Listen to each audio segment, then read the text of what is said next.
Hello Indonesia, this is your captain speaking.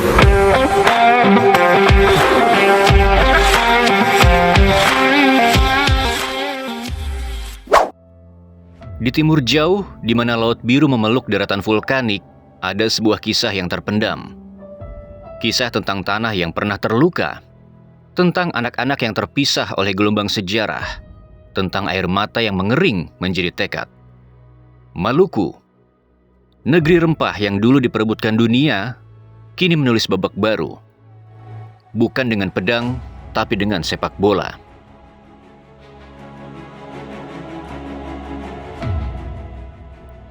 Jika Spanyol memiliki Catalunya dengan Barcelona yang mendunia, maka Indonesia memiliki Maluku, tanah yang penuh talenta yang gaungnya telah menggema hingga ke Belanda.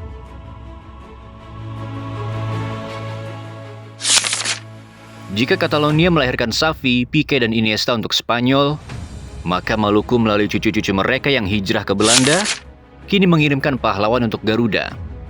Joey Pelopessi, Ragnar Oratmangun, Kevin Dix, Shane Patinama, Eleno Renders, dan Denny Lanzard. Mereka adalah bukti bahwa darah Maluku masih mengalir deras dalam nadi timnas Indonesia. Tapi ini bukan hanya tentang sepak bola. Ini tentang rekonsiliasi, tentang bagaimana sebuah negeri yang pernah terbelah kini bersatu di bawah bendera merah putih. Maluku ibarat mutiara yang terlempar jauh dari mahkota. Seperti Catalunya yang selalu berada di bayang-bayang Madrid, Maluku seringkali merasa terasing di negerinya sendiri. Infrastruktur yang tertinggal, ekonomi yang tak merata, dan suara yang kerap tak terdengar. Tapi di tengah semua itu, ada satu hal yang tak pernah pudar. Cinta mereka pada Indonesia. Ketika konflik politik menggores luka, sepak bola justru menjadi penjahitnya. Ketika perbedaan ras dan agama mencoba memecah, jersey Garuda justru menjadi pengikat. Tahun 1950-an, gelombang migrasi besar-besaran terjadi.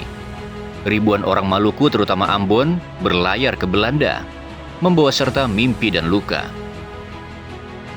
Mereka berharap suatu hari bisa pulang, tetapi waktu mengubah segalanya. Generasi kedua dan ketiga mereka lahir di Eropa, tapi darah Maluku tetap mengalir. Joey Pelopessi kecil mungkin tak pernah menyentuh tanah Maluku, tapi kakek neneknya bercerita tentang Laut Banda yang biru. Ragnar Oratmangun mungkin tak pernah merasakan panasnya terik matahari di timur Indonesia, tapi kakeknya selalu menceritakan padanya keindahan pulau bernama Tanimbar. Lalu suatu hari panggilan itu datang, bukan dari politik, bukan dari ekonomi, tapi dari sepak bola. Kau bisa membela Belanda, tapi Indonesia membutuhkanmu. Dan mereka menjawab, ya.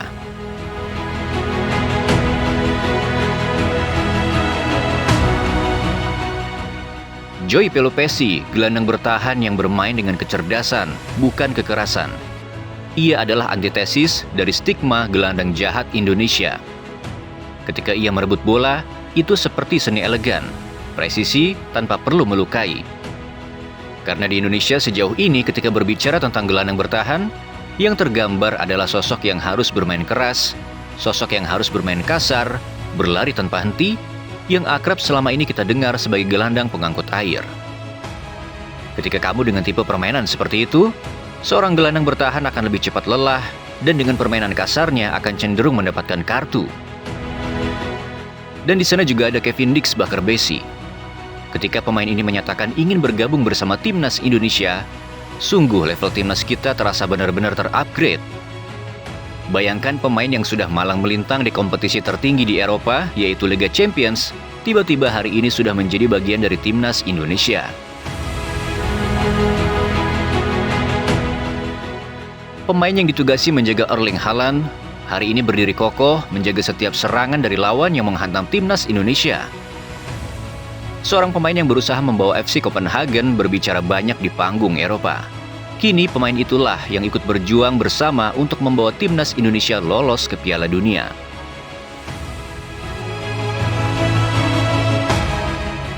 Kemudian ada Ragnar Oratmangun. Salah satu pilar penting yang membuat timnas Indonesia ini tak pernah bisa disepelekan ketika melakukan counter attack.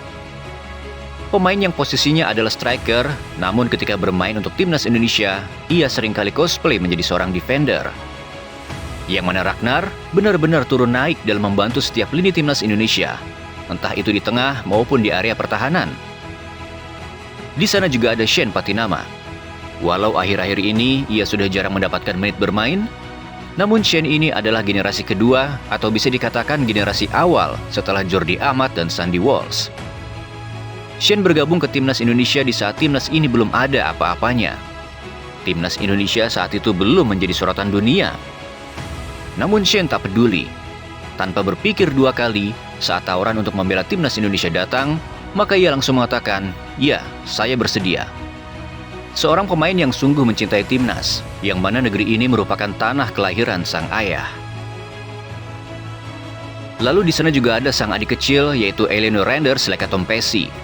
Pemain ini mirip seperti kita menaksir kakaknya, kemudian justru mendapatkan adiknya. Ya, kita tentu ingat dahulu PSSI bersama Sintayong menargetkan sang kakak yaitu Tijani untuk memperkuat timnas Indonesia.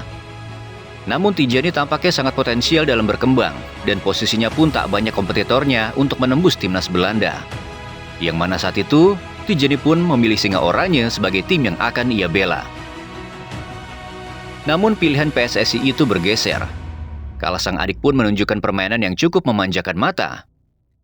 Eliano yang berposisi sebagai bek kanan, kini di timnas Indonesia ia disulap oleh pelatih menjadi pemain depan. Walau ia belum mencetak gol ataupun assist, namun kontribusinya sejauh ini terlebih lagi dalam 2 laga terakhir sungguh membuat kita terpukau. Pemain yang awalnya jarang dapat menit bermain, perlahan ia mulai mendapatkan kepercayaan dari pelatih. Dan itu bukanlah suatu kebetulan. Ada kerja keras, dedikasi, dan ada kesabaran yang membuat seorang Eliano menjadi pilar penting bagi timnas Indonesia saat ini. Dan dari sisi kepelatihan juga ada Denny Lanzard Salasiwa. Sosok arsitek yang bekerja sama dengan Kluivert dan Pastor dalam mempersiapkan taktik terjitu untuk menghadapi siapapun yang berhadapan dengan timnas Indonesia. Ketika Denny pulang ke Maluku, ia sungguh disambut bak anak perantauan yang pulang kembali ke rumah. Sebuah pembuktian jika Indonesia tak akan pernah melupakan bagian dari dirinya. Kita mungkin dulu terpisah akibat perpecahan. Nenek moyang kita ada yang menetap dan ada yang hijrah. Namun semangat kita entah kenapa seperti menyatu di atas sana. Kita seperti punya satu tujuan. Dan kita tak perlu lagi mengingat masa lalu yang justru memantik perpecahan di kemudian hari. Yang kita mau hanyalah satu, yaitu persatuan. Dan yang kita tuju pun hanyalah satu, yaitu bersama melihat timnas Indonesia lolos ke Piala Dunia. Maka jangan heran ketika nobar di Maluku seperti ada nuansa berbeda dari daerah lainnya. Mereka memang bukanlah wilayah yang kaya seperti wilayah di Bali. Mereka memang bukanlah wilayah yang kaya seperti wilayah di ibu kota. Dan penduduk mereka pun tak sepadat wilayah-wilayah di Pulau Jawa. Namun soal cinta terhadap sepak bola dan timnas Indonesia itu sendiri, mereka jangan ditanya. Maka coba perhatikan ketika nonton bareng bersama, mereka berkumpul, berpesta, dan melupakan apa yang telah terjadi. Kebahagiaan itu dituangkan dalam perwujudan timnas Indonesia. Benar-benar ini seperti sebuah wilayah di bagian timur, namun punya sifat yang tumbuh menawan dan kompak ketika memberikan dukungannya untuk timnas Indonesia. Terlebih lagi di sana ada adik-adik dan anak-anak mereka. Walaupun mereka tak lahir dari rahim yang sama, walaupun mereka bukan dari nenek dan kakek yang sama, tapi mereka tahu mereka adalah satu bangsa. Kerabat mereka ada yang hijrah, kemudian melahirkan talenta-talenta berbakat ini. Dan ketika mereka memutuskan untuk berjuang di bawah panji bendera Indonesia, maka disitulah terkirim sebuah pesan doa, dan harapan kami berada di pundak kalian. Terima kasih Maluku. Terima kasih para punggawa timnas Indonesia yang telah kembali memenangkan bangsa ini. Maka jangan pernah tanya kenapa nobar di Maluku rasanya berbeda. Jangan heran ketika sorak-sorai di Ambon lebih bergema daripada di tempat lain. Di sini, di tanah yang infrastrukturnya masih tertinggal, di negeri yang penduduknya tak sebanyak daerah lainnya, justru bersemayam hati paling liar untuk Garuda. Lihatlah ketika layar tancap dipasang di pelataran wilayah mereka. Mereka pun datang berbondong-bondong. Ada nenek yang jalannya sudah tertatih. Ada bapak yang tangannya kasar karena telah bekerja keras. Ada anak yang bercelana compang-camping. Semuanya bersatu dalam satu teriakan, Indonesia. Ini bukan sekadar nobar, ini adalah pesta, di mana cerita lama ditutup dengan euforia baru. Dulu di sana adalah tanah yang banyak sekali pertengkaran. Namun hari ini, cukup jersey Garuda di dada dan bendera merah putih yang dikibarkan tinggi. Leluhur Maluku dengan anak cucunya telah 60 tahun terpisah, namun akhirnya menemukan jalan pulang melalui sepak bola. Mereka mungkin tak punya mal megah semegah di ibu kota. Di sana tak ada kereta cepat. Di sana pun tak ada gedung pencakar langit. Tapi mereka punya hati dan cinta yang besar untuk timnas Indonesia. Ketika Ragnar Oratmangun melesatkan sepakan ke gawang lawan, itu bukan sekadar gol. Itu adalah surat cinta dari Maluku untuk Indonesia. Ketika Joy Pelupesi menguasai lini tengah, itu bukan sekadar permainan. Itu adalah tarian perang ala Pela Gandong. Ketika Kevin Dix melakukan overlap di area sayap kanan, itu bukan sekadar serangan. Itu adalah teriakan Patimura abad 21. Maka disitulah Maluku dan Indonesia tak akan pernah terpisah. Darah Maluku tetap merah putih. Luka sejarah bisa sembuh lewat sportivitas. Wilayah timur yang sering terlupakan justru jadi penyuplai nyali terbesar. Maka ketika kalian lihat bendera berkibar di Rotterdam, Den Haag, atau Utrecht, di mana diaspora Maluku berdiri tegak menyanyikan Indonesia Raya, ketahuilah, mereka tak pernah benar-benar pergi. Mereka hanya menempuh jalan memutar untuk kembali membawa kemenangan. Terima kasih sekali lagi Maluku. Untuk dada semu yang mengalir deras di setiap dribble. Untuk semangat Hitu yang hidup dalam setiap tackle. Untuk jiwa Nusantara yang kau pertahankan di Eropa. Kau tak cuma memberi kami pemain berbakat. Kau memberi kami jiwa baru. Ini untukmu, Maluku. Ini untuk kita semua. Ini untuk Indonesia.